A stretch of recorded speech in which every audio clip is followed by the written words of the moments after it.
vyšlo najevo, že jí její matka nedávala moje dopisy a píše, že mi psala do starého špitálu a tam nikdo nevěděl, kam mi to přeposlat. Tak jste se vlastně chytil do vlastní pasti, že jo? A Míša si teď myslí, že na ní kašlete. Ono je to ještě trošku komplikovanější. Ona totiž předtím...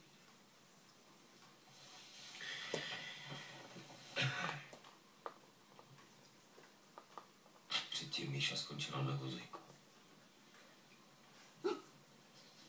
Kvůli mě. Máte výčitky. Ale přijít to ní nechcete, že ne?